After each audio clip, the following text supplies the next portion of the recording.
Section 7.2, Small Examples of Top-Down Design.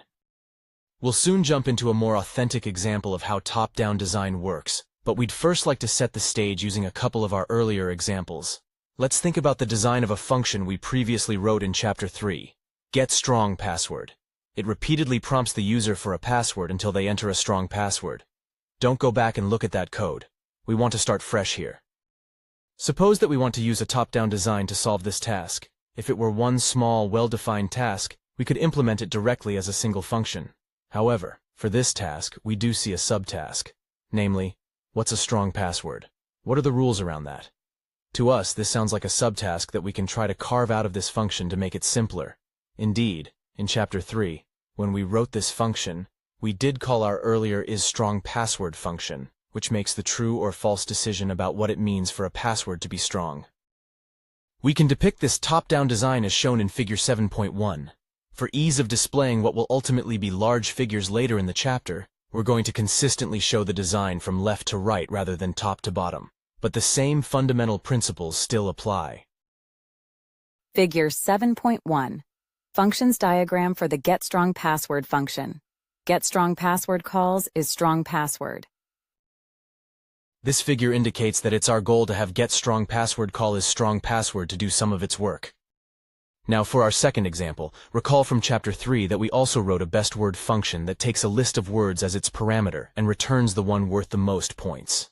Again, don't go back and look at that code. We want to figure it out again here. Let's think about what the code for this task might look like.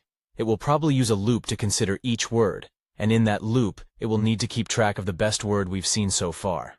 For each word, we need to figure out how many points it's worth by adding up the number of points for each of its letters. Remember that A is worth 1 point, B is worth 3 points, C is worth 3 points, D is worth 2 points, E is worth 1 point, and so on. Whoa there!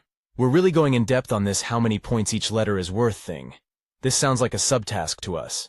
If we had a function that we could call to tell us the number of points each word is worth, we wouldn't need to worry about this points business in our bestWord function. In Chapter 3, we wrote a function called numPoints that carries out exactly this subtask. Take a word as a parameter and return its total point value. We can call numPoints from bestWord, as depicted in Figure 7.2. Again, this makes the task of bestWord easier for us. Figure 7.2. Functions diagram for bestWord. In Chapter 3, we happen to write these functions from subtask to task, from the leaf function to the parent function. We'll continue to do that in this chapter, but we'll do the top-down design first to figure out which functions we'll need. These two examples from Chapter 3 we just talked about are small, and you may indeed be able to get their code written by powering ahead with a single function. But with large examples, problem decomposition is the only way to keep the complexity under control. We'll next dive into a larger example of top-down design. The key skill that we want you to take from this chapter is how to break a large problem down into smaller sub-problems. We encourage you to read through the upcoming example multiple times. On your first read, aim for a high-level view of how the pieces fit together to solve the overall problem. On your second read, feel free to dive deeper into how each function works on its own.